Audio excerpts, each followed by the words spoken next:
Have you ever noticed how hurricanes always seem to turn away from Tampa Bay? People say it's because of an ancient Native American blessing that still protects this area today. Every year, as storms spin through the Gulf, locals whisper the same thing. They always turn. Tampa never gets hit. But is it really a blessing or just luck?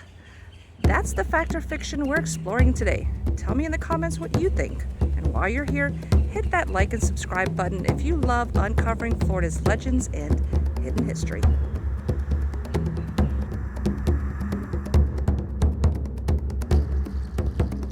The Native American blessing legend has circulated around Tampa Bay for decades. Most versions say the Tocobaga, an indigenous people who lived along the bay long before European contact, performed a ceremonial blessing meant to protect this land and water from destructive storms. No dates are given, no names of leaders, no specific event. The legend doesn't come from indigenous oral tradition, at least not one that we can document. Instead, it appears to be a modern folktale, one built around the idea that the Tocobaga saw this place as sacred, and that a powerful spiritual act still shelters the bay today. Some versions claim they prayed for the storms to move away.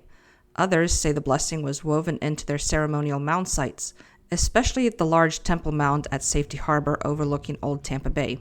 Even if the details are vague, the core of the legend is consistent. The Tocobaga blessed this land, and the blessing still works.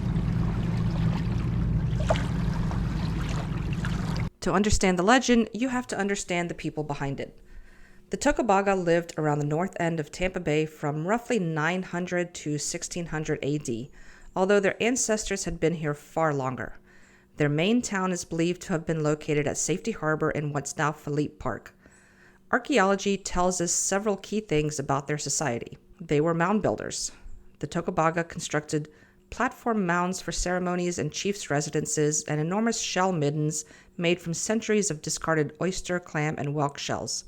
These were engineering projects, carefully layered, intentionally shaped, and spiritually significant. They relied heavily on the bay.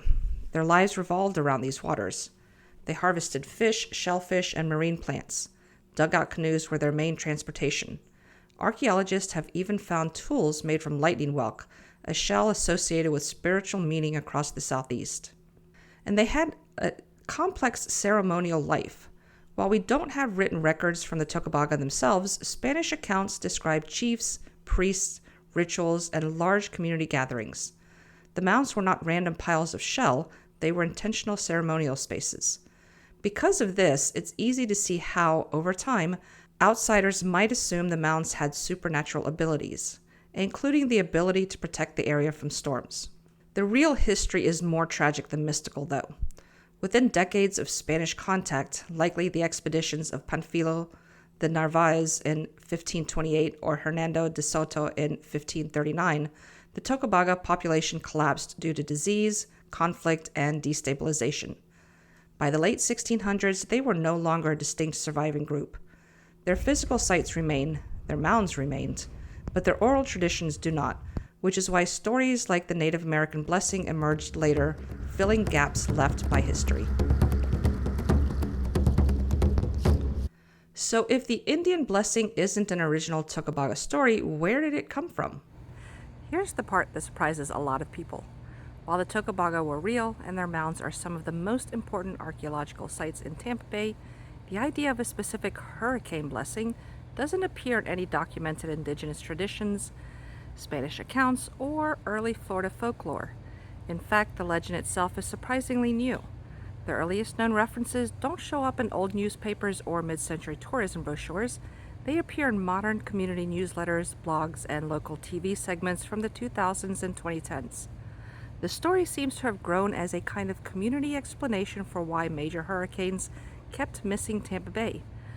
After Charlie in 2004 and Irma in 2017, the idea of Tocobaga protection blessing spread widely online and became part of local folklore. In Tampa Bay, the idea found fertile ground thanks to the area's near misses. Storms turned, forecasts shifted, major hurricanes often curved away from this region. People looked for explanations. Science offered one. Social media offered another one, a blessing. Most modern Tampa Bay residents have heard it at least once. Whether they believe it or not, well, that's a different story. Whether the blessing is literally true or not, the mounds at Safety Harbor, Jungle Prada, Abercrombie Park, Crystal River, and other places are powerful spots, not because of magic, but because of history. These were centers of community life, places of ceremony, places where people honored the water, the land, and their ancestors. So when modern Floridians say the Tocobaga protects Tampa Bay, it may not be a storm-blocking spell, but it is a way of acknowledging that this landscape has a deep human history, one that began long before Tampa existed. Maybe the blessing isn't supernatural at all. Maybe it's the idea that if we respect this place, its history, and its people, we'll take better care of it. And maybe that's protection enough. So is this Indian blessing real? Here's what we know. The Tocobaga were real. Their culture thrived here for hundreds of years, but there's no historical record, Spanish, native, or otherwise, of a hurricane blessing. What scientists do know is that Tampa Bay's shape, the continental shelf, and prevailing wind patterns often push storms away, but not always. In 1921, a Category 3 hurricane slammed straight into Tampa Bay, flooding downtown and destroying parts of Paso Grill. So the bubble might be more meteorology than mystery. Now, I want to hear from you. Do you think the Indian blessing has any truth to it? Or is it a modern myth built on Tampa's unusual storm history? Drop your thoughts in the comments. This is the first of my Fact or Fiction series. Be sure to subscribe to be the first to see future videos in the series, or if you love Florida nature, history, legends, and forgotten towns. Thank you so much for watching, and I will see you the next time.